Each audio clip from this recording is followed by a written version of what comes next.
Hello, this is your hillbilly historian coming to you from the hills of East Tennessee. I just got out of the hot tub, so I'm all wrapped up, trying to dry off. But today I want to discuss the Cold War. The Cold War. There wasn't no such thing as a Cold War. There wasn't no war, and it wasn't cold. It was a propaganda uh, put out by the military-industrial complex and government establishment that wanted to scare Americans into coughing up billions and trillions of dollars for the largest military on earth. Just unbelievable amount of military industrial development in this country because we had a so-called Cold War that did not exist. We made Russia the enemy. This was due primarily to General Goering, who was the head of Russian espionage and intelligence for Adolf Hitler and the Nazis. And General Goering surrendered to the Allies, not the Russians. He was afraid that if he and his men got caught with the Russians, they'd all be instantly shot, which they would have been. But with the Allies, he took a lot of documents with him, hid a lot of documents in West Germany, waiting for the Allies to win.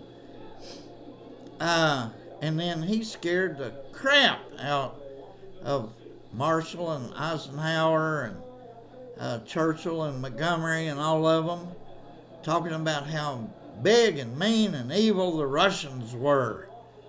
I'm going to tell you something. At the end of World War II, Russia had nothing left. They lost 38 million soldiers in that war. 38 million. The United States lost 475,000. So they lost 80 times the number of casualties in World War II that the United States did. And we fought not only the Germans, but the Japanese as well. So we lost a couple 100,000 in the Pacific and 275,000 in Europe, North Africa, Italy, Sicily. It was amazing. Now, Patton knew Russia didn't have anything left. He begged Ike to let him basically get rid of Russia. He told Ike he could be in Moscow in 2 weeks. And he was training the German POWs that he had captured there in southern Germany. He was training them. He was ready to arm them and attack Russia again. And he said, we'll do it right this time. But Ike and Marshall and Truman wouldn't let him because they were led by the deep state Marxists and communists embedded in Washington, D.C., which there was a lot of them. And a lot more than tail gunner Joe McCarthy thought they were. Probably 10, 20, 100 times worse than Joe McCarthy thought. That's how many communists we had. In fact, every breakthrough in the Manhattan Project, the documents were on Stalin's desk before they were on Roosevelt's or Truman's desk. That entire Manhattan Project was embedded with communists feeding all the information and discoveries to Russia. That's why it only took them 4 years after the end of World War II to explode a bomb of their own. I mean, that's how slow they were. They couldn't get it done for 4 more years. But they had nothing. Nothing. They had no bombers. They reverse engineered 2 or 3 B-29s that we had uh, have to land in Russia near Vladivostok when they took damage over Japan and they couldn't make it back to Iwo Jima or their takeoff islands in Guam or some in the Marshall Islands. And so they would land. They landed like three of them in Russia, and Russia wouldn't give them back. They reverse engineered them, and then at the 1946 Paris show, they showed their big intercontinental bombers that they had copied from our B-29s. And but the Americans, and I was a child this time, I remember how we were indoctrinated about how terrible nuclear war was going to be and how we need to get down under our desk. We used to tell the teacher, just let us stand up to the window and take it like a man. We were a bunch of ratty boys in the country, Appalachians. We didn't believe in that hiding under the desk. We wanted to stand up to the window and take it like a man. But the propaganda was unreal. They'd show us films in school and have us go through anti-atomic bomb drills. This was even before the Russians exploded their atomic bomb, but it even got worse in the 50s. You know, Russia was made to be our enemy. Now, my dad and four uncles fought on the side of the Russian people in World War II. They were not bad people. The communist leaders were terrible. Stalin was evil. Men around him were evil. But they had lost so many people in World War II. Germans were murdering civilians. Russians were shooting anybody they thought that might double-cross them or anybody. I mean, they murdered everybody. And they lost 38 million men and women because they used women as frontline troops in World War II. And our soldiers our officers were able to purchase 16 millimeter cameras. And in Berlin, before the four leading allies were forced to go into their respective zones, they were all together there in Berlin, and the Americans were filming Russian soldiers marching around. And a large part of each unit they filmed marching were women. The Russians did something nobody else did. They used women as labor. They used women as frontline troops, tank drivers, tank gunners, snipers, soldiers. They used women as labor in industrial, their industries that made war materials. They loaded and unloaded ships and at the docks and in their ports. Women were used for everything. There wasn't hardly any women or men left, and many small Russian towns were just had nothing but really old people. And Stalin would not even permit a census to be taken after World War II, because then if he took a census and the word got out, then we would all know how weak Russia truly was. They were totally weak. They backed down. At Checkpoint Charlie. They backed down at the Berlin Wall. They backed down in the Cuban Missile Crisis. They knew they didn't have enough to go up against the United States of America. So they backed down. And in our foolishness, we didn't know better until late in the Eisenhower presidency in the late 1950s, the U-2 flights began to show us how weak Russia really, truly was. That's why they wanted to put those missiles in Cuba, because they didn't have any missiles in Russia that could reach the United States. They were just, and plus, they had not figured out electronic circuitry to the point where their missiles were even anywhere near accurate. They could shoot 1,000 missiles to the United States and 10 of them might hit the United States. And God only knows where. But the U-2 flights, but yet when they found out the truth, they didn't want to tell the American people the truth because they were getting $500 billion to $1 trillion a year in money, funding, and they didn't want to give that up.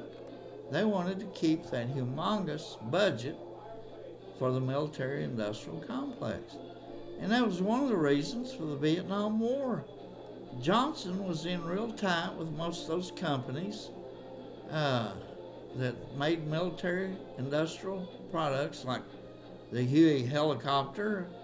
Bell Helicopter was about to go belly up. If it hadn't been for the Vietnam War, they would have. There was an aircraft company that made fighter planes that was about to go belly up. If it had not been for the Vietnam War, and Johnson bailed them out with the Vietnam War. You know, they had rules in Vietnam that you couldn't repair anything. If a 50 caliber machine gun was damaged and just needed one little replacement part, you threw the whole thing away and got a whole new one. That's the way they operated.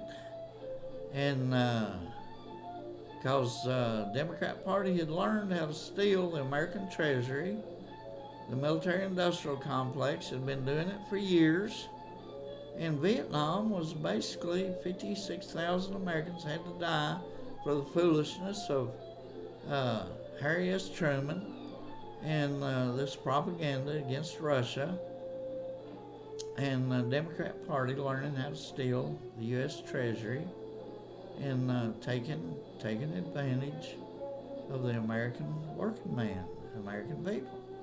It's just absolutely amazing how they got away with all that. But there was no Cold War. It was built up in the propaganda. I remember the movies, the TV ads and everything about how Russian planes were going to come across the ice cap, the Arctic ice cap, and bomb the cities of the United States with their atomic bombs. Well, the U-2 flights proved they didn't have anything. They still didn't have anything. They don't have anything today. Look at how they're struggling against Zelensky, that dumbass, unfunny failure of a comedian, who's using the Ukraine-Russia war to milk the United States and the European countries to make himself and the oligarchs filthy rich. And our government is too dumb to audit the money that we've given him, over 220 billion. And all the armaments we gave him, and he sold them for pennies on the dollar around the world instead of using them himself. These people couldn't compete in a real war for nothing. They couldn't make it. They're like Saddam Hussein. They got all these armaments. They don't know what to do with them. You know, they just blow this up, blow that up, but it doesn't have any military strategy to it at all. And Russia, I'm amazed that Putin hadn't just taken over Ukraine totally. If they had the strength that our propaganda said they had back in the 50s, they would have, but they don't have it. They never did have it. The Cold War was our military-industrial complex lying to the American people, milking the American working man for his money so that they could live high on the hog and have the largest military in the world. And uh, but they had to have an enemy. They had to scare us with an enemy. And Russia, Russia, Russia. And even today, a lot of them in the media in the Democrat Party are still in the rhinos, are still using the Russia, Russia, Russia hoax. And that's all it's ever been, is a hoax ever since World War II ended. Russia ain't ever had anything, nothing. They got a lot of land. They got a lot of natural resources. If they would just run a free market capitalist country, they would be the wealthiest nation on earth. But no, they still believe in dictatorships over there. They still believe in a feudal system where the king owns everything, and they're still living by that doctrine. But anyway, when they talk about the Cold War was nothing but propaganda started by General Goering, who was the Russian intelligence officer for Adolf Hitler and the Nazi Party. And Cold War is nothing but propaganda begun back in 1945, 46, 47, intensified in the late 40s and the 50s, to where Russia hoax was our enemy. Russia never had anything. They learned this, and that's why Eisenhower warned us about the military-industrial complex when he left office in 1960. He gave a speech warning us about the military-industrial complex. Didn't do a damn bit of good. Nobody listened. Nobody cut it back, because our congressmen and senators are pocketing way too much money from this hoax, and they want to continue doing it. How else does somebody like that woman senator from Maine, worth $44 million, she's never drawn more than $147,000 a year in her entire life? How's somebody like Nancy Pelosi, worth over $200 million, she's never drawn more than $150,000 a year in her life? Because of the Russia hoax and stealing the American treasury and pocketing a small percentage of that money for themselves to allow the military-industrial complex and others to steal America's wealth, our treasury. It's amazing. The Cold War, there wasn't no such thing. It was propaganda, pure propaganda, put out by the military-industrial complex, the media.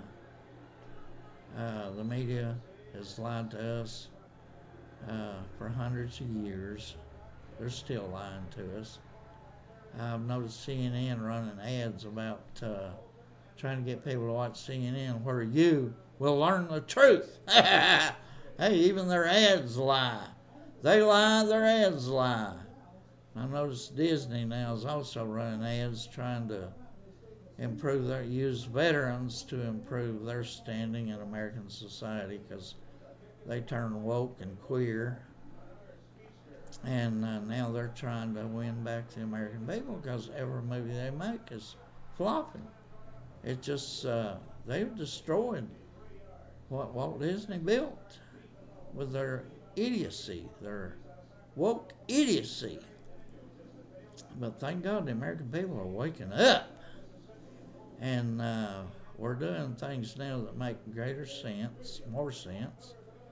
And we got a strong man with guts, backbone, kahunas, who's leading the MAGA movement to make America great again. And he'll do it if everybody just help him. But anyway, this is your Appalachian historian giving you the truth about the Cold War and its nonsensical use to steal the American treasury for the military-industrial complex. Amazing, amazing how all that changed in the 20th century, and